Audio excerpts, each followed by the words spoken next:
রোজার একটা দুনিয়াবি ফায়দা হলো ওয়েট কমায়। সহিভাবে যদি কেউ রোজা রাখে তো 4 সপ্তাহে 4 কেজি তার ওজন কমবে সহিভাবে রোজা রাখলে। তো সমস্যা কি হয়, আমাদের হোটেলগুলোতে বেসন দেয় হলো খেসারির ডাল, যা কোনো মানুষের খাবার না। বেহেশতি লিখছে খেসারির ডালটা আল্লাহ ঘোড়ার জন্য বানাইছে। এই খেসারির ডাল দিয়ে হোটেলগুলোতে বেসন দেয়। আর বাসা বাড়িতে অনেকে বুটের ডাল দিয়ে করে, অনেকে মসুরের ডাল দিয়ে করে।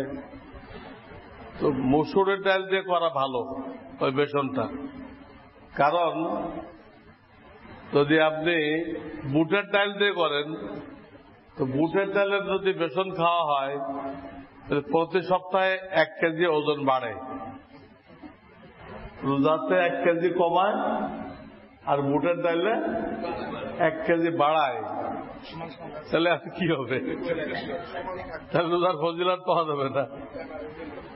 এটা আমাদের শায়েখ একটা উদাহরণ দিতেন, আপনি সূরা ওয়াকিয়া পড়তেছেন, সূরা আসমান থেকে রিজিকের ট্রাক আসতেছে, আসমান থেকে রিজিকের ট্রাক আসতেছে আপনার দিকে। এদিক দিয়ে আপনার ঘরে টেলিভিশন চলে, এটা রিজিক কমায় দেয়। আর একটা ট্রাক আসমানের দিকে রওনা হয়েছে, রিজিক বন্ধ করার ট্রাক। এখন এই 2 ট্রাক কি হয়ে গেছে? মুখোমুখ হয়ে গেছে। ওয়াকিয়াতে আসতেছে রিজিকের ট্রাক, আর টেলিভিশনে দেখতেছে রিজিক বন্ধ করার ট্রাক। 2 ট্রাক মুখোমুখি হয়ে আপনি আর রিজিকে বরকত পাইতেছেন না। এই জন্য টেলিভিশন বন্ধ করতে হবে। আর টেলিভিশন দেখলে তার রমজান হলো না কিছু। টেলিভিশন যদি চালু থাকে আর আপনার চেহারা যদি নবীদের চেহারা মতো না হয়, তাহলে রমজানের কি হল? আমাদের এক তবলিগের সাথী ভাই কথা প্রসঙ্গে বললেন এলেম হাসিল করা ফরজ। তারপর তিনি বললেন কতটুকু এলেম হাসিল করা ফরজ। ফরজ এলেমের হাসিল করা, ফরজের এলেম হাসিল করা ফরজ, ওয়াজিবের এলেম হাসিল করা ওয়াজিব, সুন্নতের এলেম হাসিল করা সুন্নত, মুস্তাহাবের এলেম হাসিল করা মুস্তাহাব। প্রশ্ন হলো ওনার এই কথা কি ঠিক আছে? এই কথা ঠিক নেই। কথা হলো 6টা বিষয় এমন আছে, 6টা বিষয় এমন আছে যার এলেম শিক্ষা করা প্রত্যেকটা মুসলমান নরনারীর জন্য ফরজ আইন। ঈমান, ইবাদাত, মুআমালাত, হালাল রিজিক, মুআশারাত, আচরণ, মখলুকের সাথে মখলুকের হক, আত্মশুদ্ধি, দাওয়াত। কটা হল? এই 6টা বিষয়ের এলেম অর্জন করা ফরজ, ফরজ আইন। উনি সেইভাবে না কয়ে আর একভাবে চলে গেছে। মসজিদে দুনিয়াবি কথা বলতে নিষেধ করা হয়, এর অর্থ কি? 2-1 বাক্য বলা নিষেধ না। মসজিদের দুনিয়াবি 2-1 বাক্য বলা নিষেধ না। মসজিদের দুনিয়াবি লম্বা কথা বলা নিষেধ। লম্বা কথা বলবেন না। আরে আল্লাহ, এত টুকরা টুকরা কাগজ পড়বো কেমন?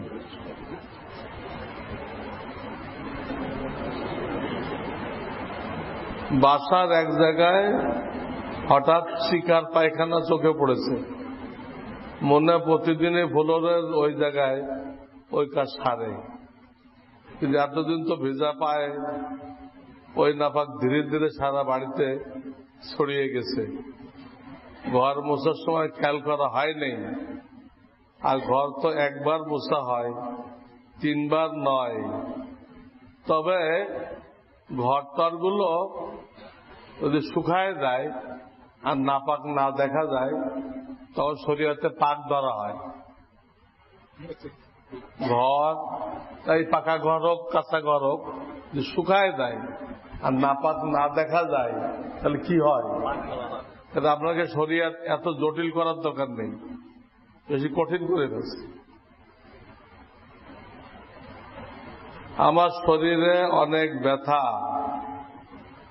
আমার ওজনও অনেক বেশি, দাঁড়িয়ে নামাজ পড়তে খুব কষ্ট হয়, আমি কি চেয়ারে বসে নামাজ পড়তে পারবো? আপনি দেখেন ফ্লোরে বসতে পারেন কিনা, আত্মায়াতু সুরতে বা আসন দিয়ে বা পশ্চিম দিকে পা লম্বা করে, পশ্চিম দিকে কোন সুরতে যদি আপনি জমিনে বসতে পারেন, উঠতে পারেন, তাহলে চেয়ার জায়েজ হবে না। আর কোন সুরতেই আপনি জমিনে বসতে না পারেন, তাহলে চেয়ারে নামাজ পড়া জায়েজ।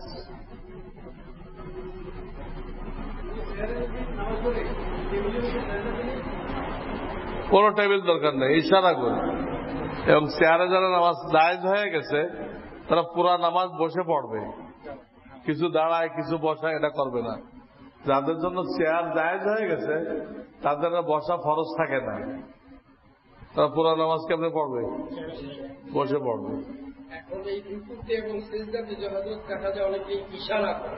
হয়তো রুকুতে একটু কম ঝুঁকবে আর সেজদাতে একটু বেশি ঝুঁকবে, না হাত দিয়ে ইশারা করার দরকার নেই। কোন ব্যক্তি তার স্ত্রীকে মোবাইলের মেসেজের মাধ্যমে 3 তালাক দিল, এটা তালাক হবে কিনা? হ্যাঁ, মেসেজ দেওয়া আর কাগজে লিখে দেওয়া একই কথা, একই কথা।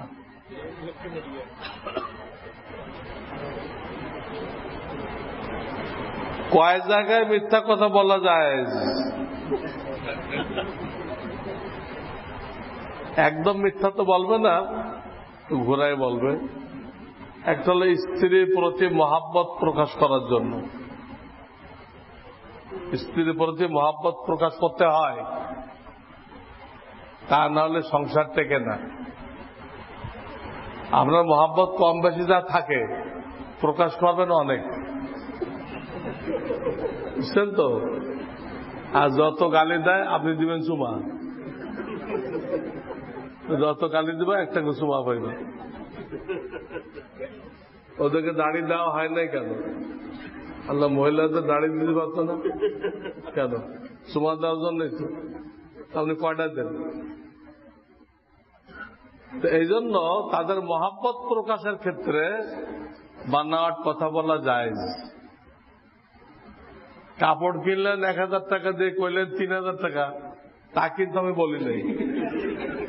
মহাব্বত প্রকাশের ক্ষেত্রে, কারণ জিনিসপত্রের যখন মিথ্যা বললে আর একজন তো জানবে দাম হলো 1000 টাকা, তা আপনার তো বেকুব মনে করবে। আমার সাথে তো বহুত বড় আস্থা বেকুব, 1000 টাকাটা 3000 টাকা দিয়ে কিনে আছে, আপনি বেকুব হয়ে যাবেন। জিনিসপত্রের ব্যাপারে না, এই একটা। 2 নম্বর, যুদ্ধের ময়দানে কাফেরকে ধোঁকা দেওয়ার জন্য, যুদ্ধের ময়দানে কাফেরকে ধোঁকা দেওয়ার জন্য। 3 নম্বর, 2 জনের মধ্যে ঝগড়া হয়ে গেছে, এই ঝগড়া মেটানোর জন্য যদি কোনো মিথ্যা বলতে হয়, এটাও জায়েজ। তখন আপনি বলেন, এই ওর সাথে তোর দুশ্মনী কেন? আমি তো শুনছি ও তোর জন্য দোয়া করে, ও তোর জন্য। আসলে শোনেন নাই, আসলে তামাম মুসলমানের জন্য করে, তামাম মুসলমানের জন্য করলে এর জন্য করে না। তামাম মুসলমানের জন্য মুসলমানের দোয়া করে, বাদ থাকলো কি? তো ওই কথাটা আপনি ঘুরাই কইলেন যে তোর জন্য দোয়া করে আর তুই তার সাথে শত্রুতা করিস কেন? এই মিথ্যার দ্বারা সওয়াব হবে। কি হবে? সওয়াব হবে। আমার স্ত্রীকে আমি নামাজ ও পর্দা করতে বলি, নামাজ ঠিক মতো 5 ওয়াক্ত পড়ে না, পর্দাও করে না, মাঝে মধ্যে বেয়াদবিও করে এবং মুখে মুখে তর্ক করে, তাই আমি কি করতে পারি? তাকে বলা হয়ে গেছে, হ্যাঁ যত গালি ততগুলো চুমা। কোন ওজর বশত এবং অলসতার কারণে ফজরের নামাজ সূর্য ওঠার আগে না পড়তে পারি, মানে পড়তে পারি না, সেই ক্ষেত্রে কায়দা নিয়ত করতে হবে। আর কায়দা কি সুন্নত ফরজ সবই পড়তে হবে, কায়দা না, শব্দটা কাজা। তো যদি ফরজ সহ কাজা হয় আর আপনি তাৎক্ষণিক পড়েন, তাহলে সুন্নত সহ পড়তে হবে। কোন সুন্নতি কাজা পড়া যায় না, শুধু ফজরের সুন্নতটা ফজরের সাথে, ফজরের ফরজের সাথে কি পড়া যায়, কাজা পড়া যায়। কাজাই বলবে, কাজা ওই সুন্নতে কাজা পড়ছে। ফরজ নামাজের পরে যে মোনাজাত করা হয়, এর কোন সহিহ দলিল আছে কিনা? গেটে দেখেন একটা কিতাব আছে, ফরজ নামাজের পরে সম্মিলিত মোনাজাতের শরঈ বিধান। ওরা বহু সহিহ হাদিস আমি নিয়ে আসছি। ফরজ নামাজের পরে যে মোনাজাত করতে হবে, এই ব্যাপারে আমি একটা কিতাব লিখে দিচ্ছি বাংলায়, হাদিসগুলো আরবিতে লিখছি, তর্জমা করে দিছি। আপনি এই কিতাবটা পড়েন, তারপর দেখেন।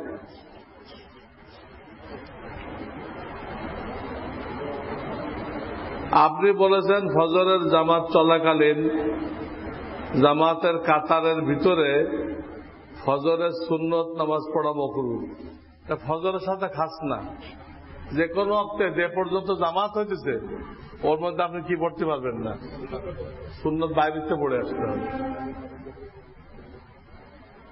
এ মাসলা অন্যান্য অক্ত নামাজের ক্ষেত্রে প্রযোজ্য কিনা? হ্যাঁ, সব অক্তে এই কথা।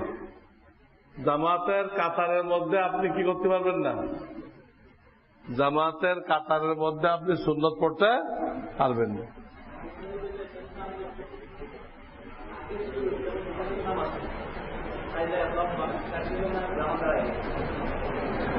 এটা আগে তো চিন্তা ভাবনা করতে হয়।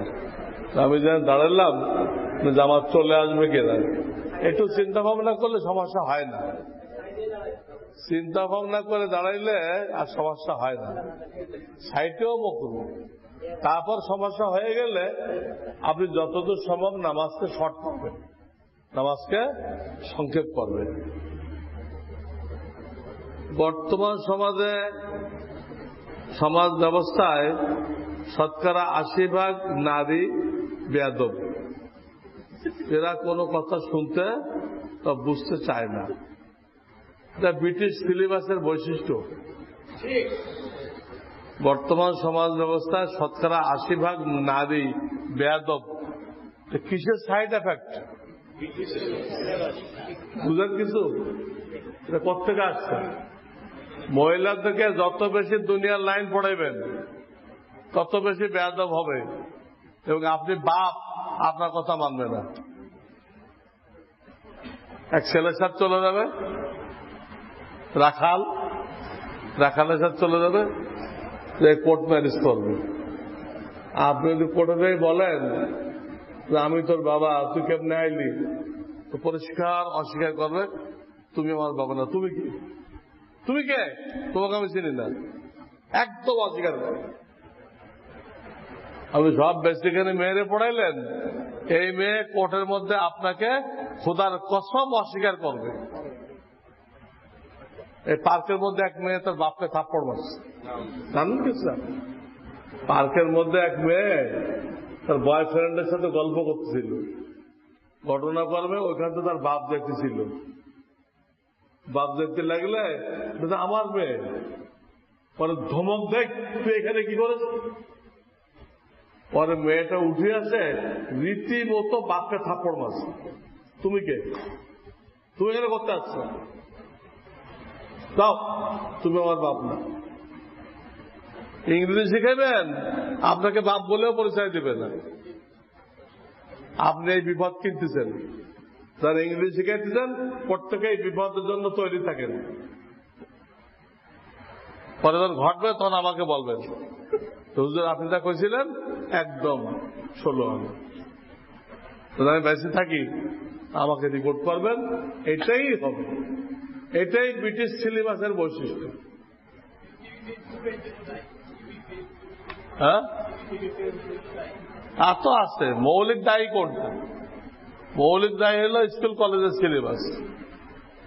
মেয়েদেরকে স্বাধীন করে দেয়। মেয়েদেরকে কি করে দেয়? সে যা বুঝবে তাই করবে, না বাপের কথা মানবে না স্বামীর কথা মানবে। বাপের কথাও মানবে না, স্বামীর কথাও মানবে না। তাহলে তুই বুঝো না, বাপরে তো মাথা খারাপ। বাপরে মাথা খারাপ মানে পাগল মানে বসে না। আমরা যারা ফ্ল্যাট বাড়িতে থাকি তাদের অজুর কোনো আলাদা জায়গা থাকে না। বাথরুমের বেসিনে অজু করতে হয়। এই ক্ষেত্রে অজুর সকল নিয়ম মেনে চললে উজু সহি হবে কিনা? হ্যাঁ, উজু তো হয়ে যাবে। যে কতগুলো দোয়া আছে যে এটা পড়া যায় না। হাজবেন্ডরা পর্দা দিতে পারেন, যে পর্দাটা টয়লেটকে কি করে দেয়? আলাদা করে দেয়। এক পাশে টয়লেট আর এক পাশে বেসিং, মাঝখানটা একটা পর্দা দিলেন, টান দিলে পর্দা হয়, আবার গুছায় রাখা যায়। আজকাল প্লাস্টিকের পর্দা বেরিয়েছে না? এই যদি দিতে পারেন তাহলে আপনি দোয়াও পড়তে পারবেন।